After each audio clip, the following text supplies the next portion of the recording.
नमस्कार दोस्तों, स्वागत है आपका योगी आईएएस यूट्यूब चैनल पर। और आज हम बात करने वाले हैं हिंदी भाषा और नागरी लिपि के इतिहास का जो अपना चैप्टर नंबर 5 है, इसके बारे में, जो कि है प्राकृत मध्यकालीन आर्य भाषा की दूसरी अवस्था। इससे पहले हमने कौन कौन सी भाषाओं के बारे में चर्चा की है, तो एक तो अपने हिंदी भाषा की चर्चा कर ली है कि हिंदी भाषा का उद्भव कहाँ से हुआ था वो, तो अपना हिंदी भाषा कंप्लीट हो गया। फिर अपना पाली भाषा कंप्लीट हो गया। और अब क्या, अब अपन करने वाले हैं प्राकृत भाषा। ठीक है, प्राकृत भाषा। तो प्राकृत भाषा मध्यकालीन आर्य भाषा के विकास की दूसरी अवस्था को प्राकृत नाम से व्यक्त किया जाता है। सामान्य रूप से इसका कालखंड सन 500 ईस्वी तक स्वीकार किया गया है और 500 ईस्वी तक उसका पाली भाषा का भी किया गया था। फिर अपन आ जाते हैं प्राकृत के अध्ययन के स्रोत, प्राकृत भाषा के अध्ययन के स्रोत। प्राकृत का अध्ययन करने के लिए आधार सामग्री के रूप में प्रचुर साहित्य उपलब्ध है। आदिकाल का बौद्ध और जैन साहित्य मूल रूप से मगधी और अर्ध मगधी प्राकृतों में ही रचा गया है।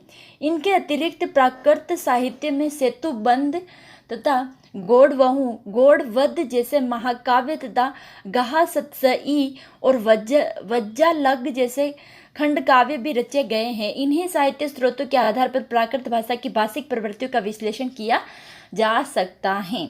प्राकृत और संस्कृत का संबंध, प्राकृत भाषा और संस्कृत भाषा का संबंध। प्राकृत के संदर्भ में एक महत्वपूर्ण विवाद यह संस्कृत से विकृत होकर बनी भाषा है। हिंदी भी संस्कृत से ही उसका भी विकास संस्कृत भाषा से ही हुआ है। पाली भाषा का भी संस्कृत से हुआ है और प्राकृत भाषा का भी संस्कृत से ही इसका विकृत हुआ है, विकृत होकर ये बनी है। यह वह मूल भाषा है जो कि संस्कृत है, जिसकी विकसित एवं संस्कारित अवस्था को संस्कृत कहा जाता है। हेमचंद्र, मार्कंडेय तथा सिंहदेव आदि आचार्यों का मानना है कि संस्कृत मूल वाणी या देववाणी है तथा प्राकृत उसी से विकसित हुई है। संस्कृत का है एक मूल वाणी या फिर देववाणी है और प्राकृत भाषा उसी से विकसित हुई है। हिंदी भी उसी से विकसित हुई है, इसी की मूल भाषा है हिंदी भी संस्कृत की। ठीक है। प्रकृति संस्कृतम तद्भव प्राकृतम, प्रकृति संस्कृतम तद्भव प्राकृतम, जो अपनी जो ये संस्कृत उसका उद्भव किससे हुआ, संस्कृत से ही हुआ है। इसके विपरीत कुछ अन्य विद्वान, जिनमें पिस्सल का नाम महत्वपूर्ण है, मानते हैं कि प्राकृत जन बोलियों और जन भाषाओं से निर्मित भाषा है। इसी का अभिजात रूप संस्कृत बनकर विकसित हुआ है। तो यह हो गया इनका संबंध। फिर आ जाता है अपन प्राकृत की अवस्थाएं, प्राकृत भाषा की अवस्थाएं। प्राकृत भाषा की अवस्थाओं के अंदर किशोरीदास वाजपेयी आदि व्याकरण ने प्राकृत के विकास को कुछ अवस्थाओं में विभाजित किया है। उनकी दृष्टि में प्राकृत के 3 चरण हैं, पहली प्राकृत, दूसरी प्राकृत और तीसरी प्राकृत। अब अपन पढ़ते हैं पहली प्राकृत। इसके अंदर है ना, पहली प्राकृत ही बताया गया है, अपन सबके बारे में बात करते हैं। तो आ जाते हैं अपन पहली प्राकृत पर। पहली प्राकृत वह है जिसका जन्म सभ्यता के आरंभ में लोक प्रचलन के माध्यम से हुआ होगा। ऐसा माना जाता है कि यह प्राकृत ऋषियों तथा व्याकरणों के हाथों में पकड़कर संस्कारित होते होते वैदिक संस्कृत बन गई। वैदिक संस्कृत बनने के बाद हिंदी तक का विकास सरलीकरण की प्रक्रिया में हुआ है। वैदिक संस्कृत सरल होकर लौकिक संस्कृत हुई है और लौकिक संस्कृत सरल होकर प्राकृत संस्कृत बनी है। तो ये क्या हो गया, पहली प्राकृत। अब आ जाते हैं दूसरी प्राकृत। किसे कहते हैं, दूसरी प्राकृत और पहली प्राकृत एक दूसरे से असंबंध हो ऐसा नहीं, संबंध हो ऐसा नहीं है। समय के बड़े अंतर के कारण इनका बाहरी स्वरूप अचानक देखने पर चाहे अलग अलग लगता हो, गहराई से देखने पर ये दोनों एक ही परंपरा की 2 कड़ियां प्रतीत होती हैं। प्राकृत के बाद जिसे अपभ्रंश कहा जाता है, कुछ विद्वान उसी को प्राकृत की तीसरी अवस्था कहते हैं। तीसरी अवस्था किससे कहते हैं, अपभ्रंश को ही कुछ विद्वानों के द्वारा तीसरी अवस्था कहा जाता है। जब हम प्राकृत को इन 3 अवस्थाओं के रूप में देखते हैं तो प्राकृत से हमारा साधारण या प्रकृतजनों द्वारा बोली जाने वाली भाषा से होता है। कुछ विद्वानों ने पहली प्राकृत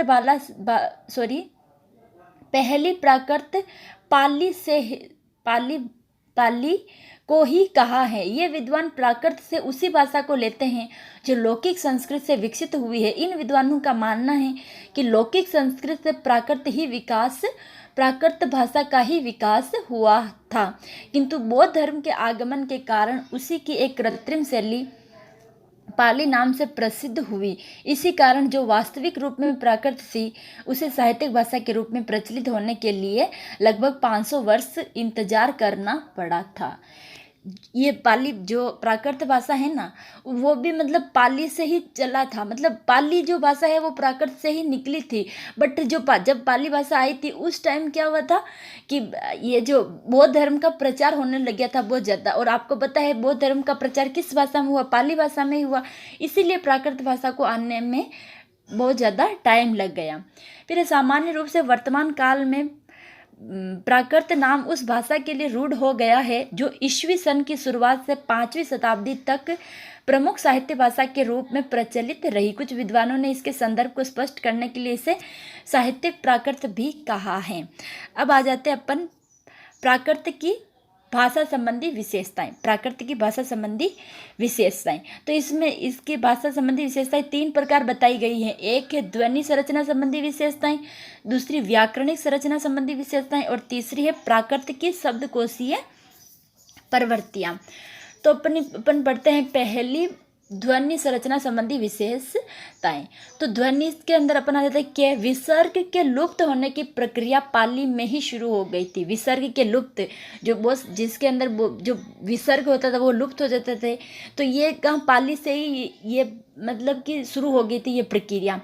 प्राकृत में इस संबंध में एक और विकास हुआ था। विसर्ग युक्त अकारांत शब्द विसर्गहीन ओकारांत शब्दों में परिवर्तित होने लगा। उदाहरण के लिए वीर है तो वीरो, प्रश्न तो पढ़ो, देव तो देवो, तो इसका क्या विसर्ग हटने लग गया। फिर क्या आ जाता है पाली में यह व्यंजन का प्रयोग प्राय पर्याप्त मात्रा में होता था, जबकि प्राकृत में प्राय ये समाप्त होने लगा। ये जो व्यंजन है उसका पाली में तो क्या मतलब प्रयोग मात्रा में होता था, सिर्फ मात्रा में होता था, पर प्राकृत के अंदर ये बिल्कुल ही समाप्त हो गया। उसके स्थान पर जे प्रयुक्त होने लगा, जे का उपयोग होने लगा। उदाहरण के लिए यश तो जश, ये जो।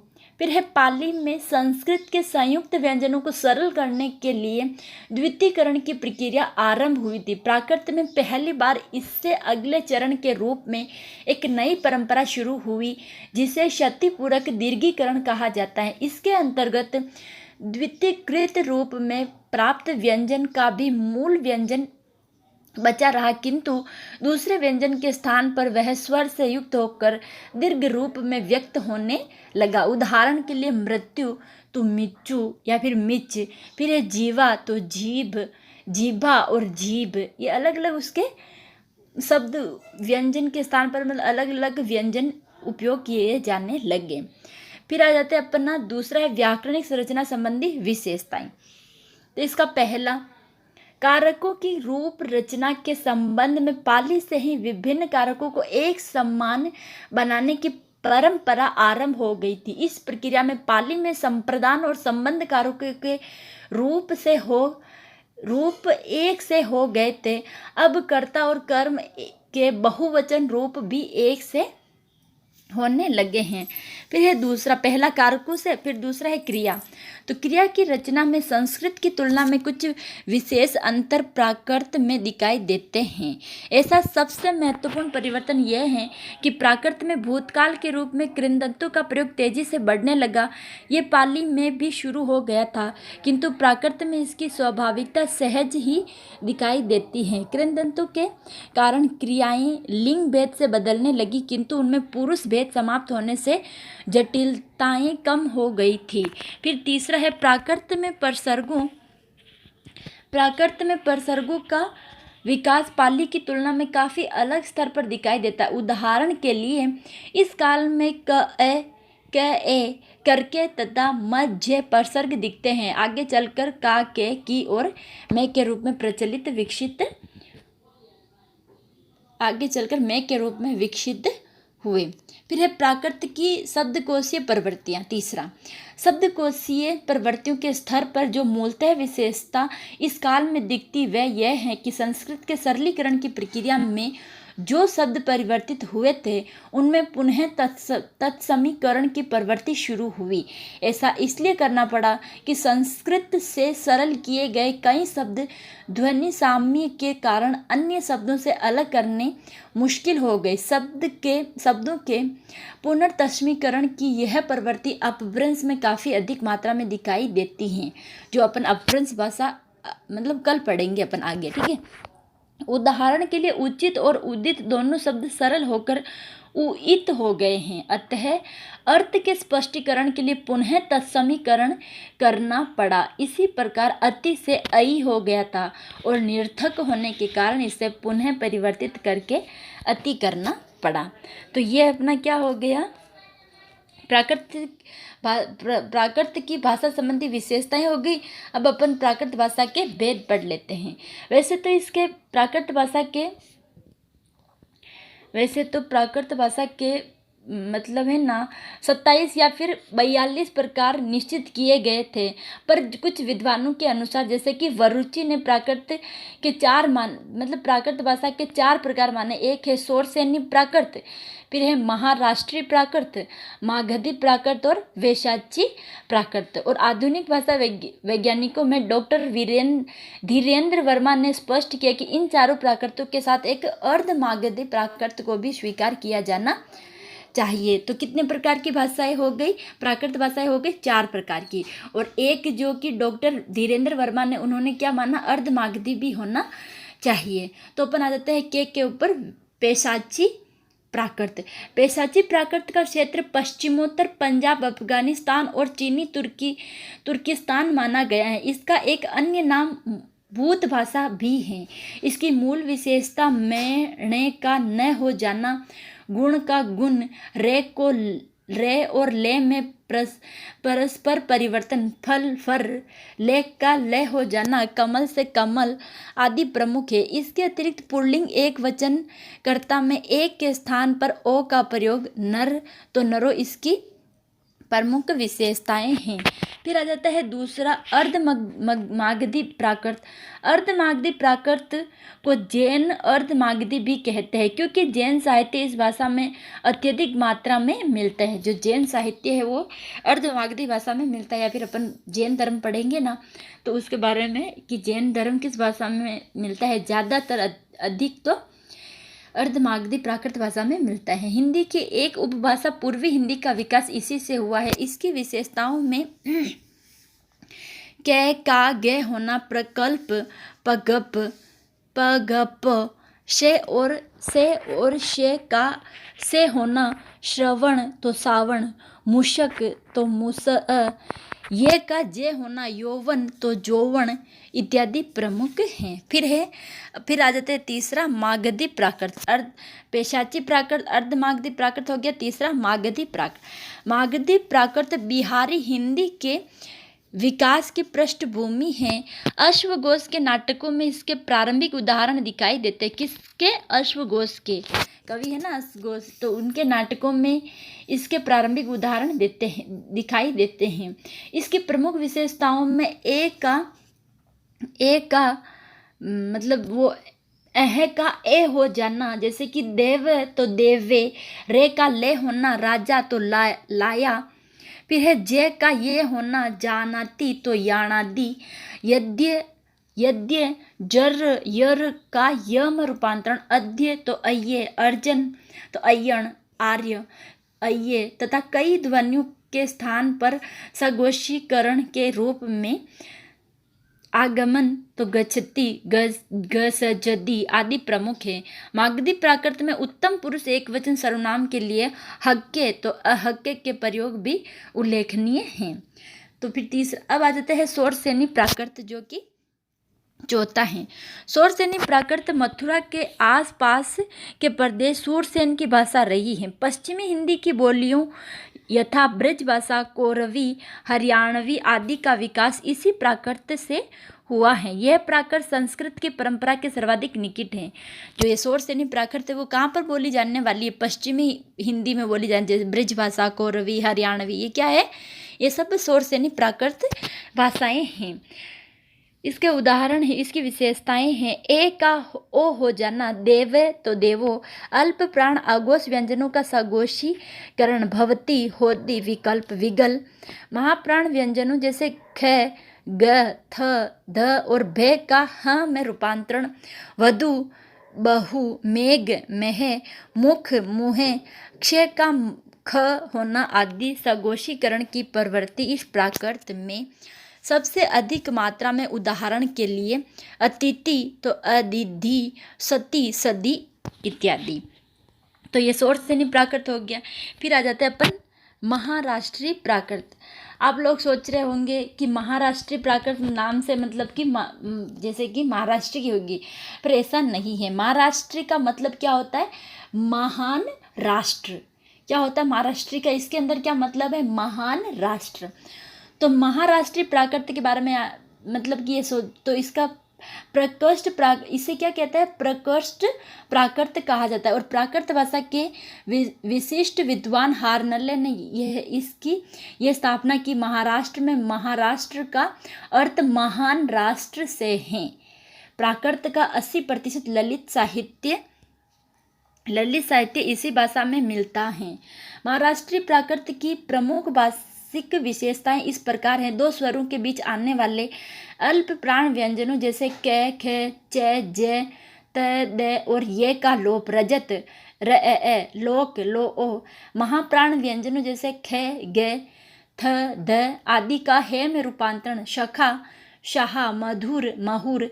क्षय का ख, क्षय में रूपांतरण, कुक्षी, कुच्छी, ईशु, उखु। ने का णे में रूपांतरण, अर्जन, अय्यण। पंचमाक्षर का अनुस्वार के रूप में प्रयुक्त होना, गंगा, गंगा, मंजन, मंजन इत्यादि। महाराष्ट्रीय प्राकृत में संज्ञा के अधिकरण कारण में अम्मी प्रत्यय लोकम्मी लोक में तथा अपादान कारक में आही प्रत्यय लोकाही लोक से की स्थापना होना भी महत्वपूर्ण विशेषताएं मानी गई हैं। तो इन सभी प्राकृतों में उपयुक्त विशेष लक्षणों के अतिरिक्त सामान्य रूप से सभी लक्षण मिलते हैं जो हमने प्राकृत सामान्य विशेषताओं के अंतर्गत वर्णित किए हैं। तो ये क्या हो गया अपना प्राकृत भाषा के भेद अपन ने पढ़ लिए। कितने प्रकार के होते हैं? वैसे तो 4 प्रकार के होते हैं, बट एक जो वैज्ञानिक थे ना धीरेन्द्र वर्मा के अनुसार एक अर्धमगधी और जोड़ा गया। फिर इसका निष्कर्ष समग्रतः ये कहा जा सकता है कि सामान्यतः पाली की प्रवृत्ति धारण करने के बाद भी प्राकृत संस्कृत के सरलीकरण की प्रक्रिया में एक महत्वपूर्ण कदम बढ़ाती है। संस्कृत की विकेंद्रीकृत भाषिक स्थिति के विपरीत हिंदी की कई उपभाषाएं और बोलियां उसकी विकेंद्रीकृत स्थिति का प्रमाण हैं।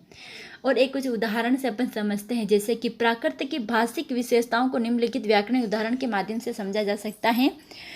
उदाहरण है खग, विशाही उ, जही, लह उ, प्रिय तेहि दिहहि, दिसहि जाहू, रण दु भिखग कख, भगाई वीणु जूझे न बलाहू।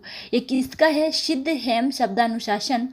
अर्थात इसका मतलब हो गया नायिका अपने प्रिय से कहती है कि हे प्रिय, ये हम कहाँ आ गए हैं? यहाँ तो युद्ध का अकाल पड़ा हुआ है।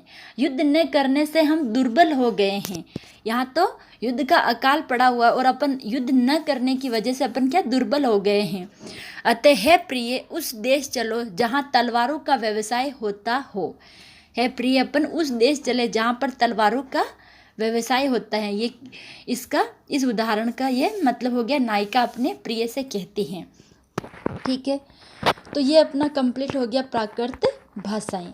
ठीक है, एक बार वापस रिवीजन कर लेते हैं। प्राकृत मध्यकालीन आर्य भाषा की दूसरी अवस्था, इसके अंदर अपन ने पढ़ा प्राकृत की अवस्थाएं, ये 3 प्रकार की, पहली प्राकृत, दूसरी प्राकृत और तीसरी प्राकृत।